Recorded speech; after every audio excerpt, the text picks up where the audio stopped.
কথা বলতেছেন। উম্মে মাবাদ বলে, যুবকের গলার আওয়াজ আমি শুনতেছি, এত সুন্দর কণ্ঠ, এত হৃদয়গ্রাহী কণ্ঠ আমি আজ পর্যন্ত কোনোদিন শুনি নাই। আরে শুনবা কোত্থেকে?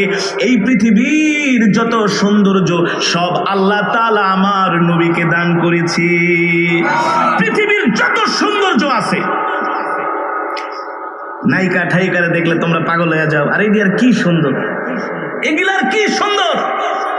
আমরা যখন মিশরে পড়াশোনা করতাম, কায়রোতে মাঝে মাঝে ঘুরতে যেতাম, মিশরীরা এত সুন্দর। বাংলাদেশ থেকে যখন বিমানে উঠতাম, এক বিমানে যদি 400 বাঙালি থাকে, সবাই দেখলে বোঝা যায় যে এক দেশের মানুষ, এক কালার, এক রং।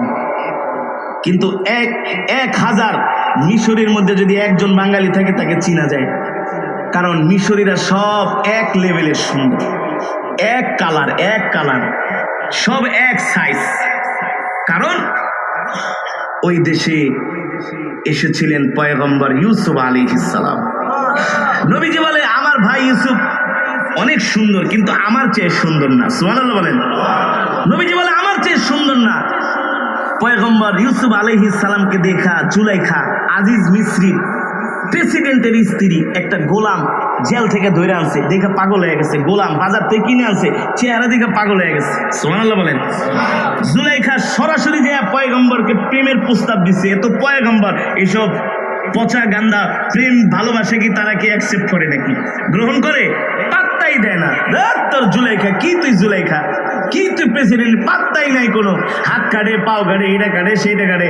জুলাইখার বান্ধবীরা চিঠি লাগে, আরে তুই প্রেসিডেন্টের স্ত্রী হইয়া একটা গোলামের প্রেমে এমনি পাগল হইছস, মান সম্মান কিছু নাই, সব শেষ।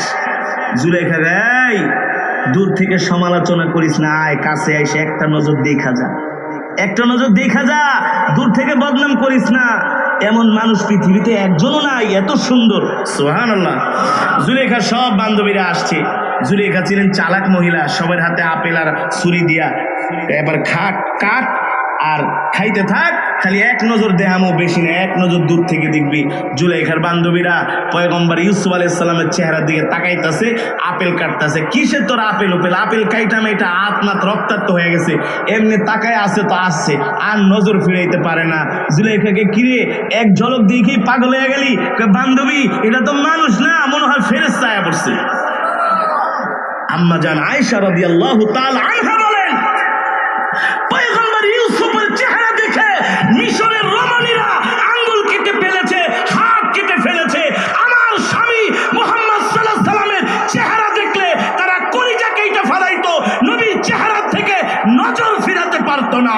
আল্লাহু আকবার, জোরে বলেন আল্লাহু আকবার।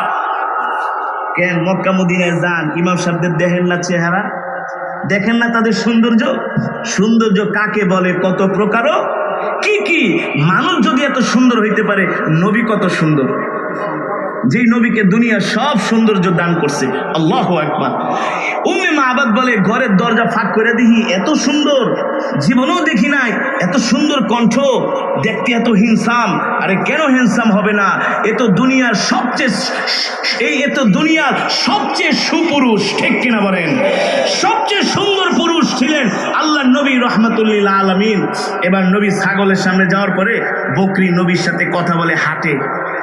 নবীজি বলে, এদিকে আসো, আমি তোমার থেকে দুধ দহন করব। সুবহানাল্লাহ বলেন।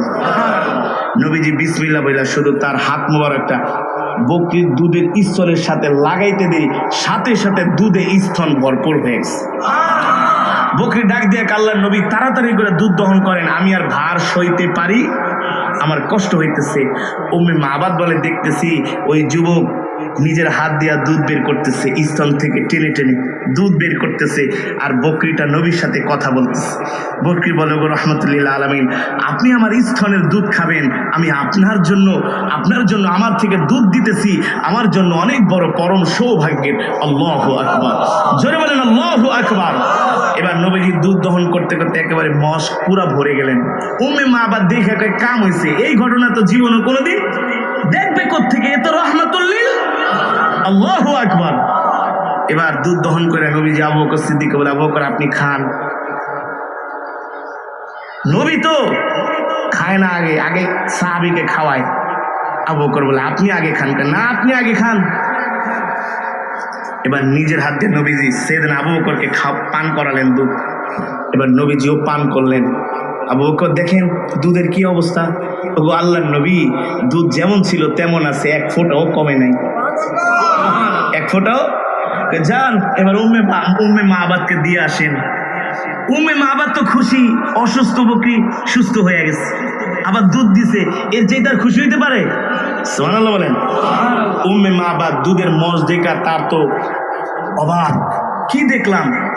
এবার সূর্যটা আস্তে আস্তে করে হেলতেছে। নবীজি বলেন, আবু বকর উম্মে মাবাদের কাছ থেকে বিদায় নেন, আমরা আবার আমাদের গন্তব্য শুরু করি। আবার নবীজি যাত্রা শুরু করলেন।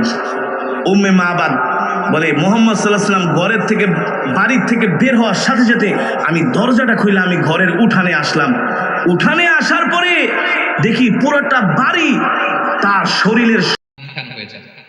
সো আমরা ক্ষমতার দেখা পেলে, চেয়ার একটা পেলে আমরা যেন জালিম হয়ে না উঠি, এটা হচ্ছে এখান থেকে শিক্ষা। আমরা যেন জুলুম না করি। উনি সম্পদের মালিক ছিলেন, ক্ষমতার মালিক ছিলেন, কিন্তু উনি যে আল্লাহর বান্দা এটা ভুলে যান নাই। আমরা যখন ক্ষমতাশীল হই, আমরা যখন প্রধানমন্ত্রী হই, আমরা যখন প্রেসিডেন্ট হই, আমরা যখন পাওয়ারফুল হই, আমাদের সবচেয়ে বড় পরিচয় যে আমরা আব্দুল্লাহ, আল্লাহর গোলাম, এটা আমরা ভুলে যাই। আমাদের আসল পরিচয় কি? আমরা আল্লাহর গোলাম। আমরা যে আল্লাহর গোলাম, এই চিন্তাটা, এই সেন্সটা যদি আমাদের মাথায় থাকে, তাহলে ক্ষমতা আমাদেরকে দাম্ভিক বানাতে পারে না, আর ওই ক্ষমতা আমাদেরকে ফিতনায়ও ফেলবে না। তাহলে সম্মানিত সুধী, দাজ্জাল কয়টা জিনিস দিয়ে আমাদেরকে ফিতনায় ফেলবে?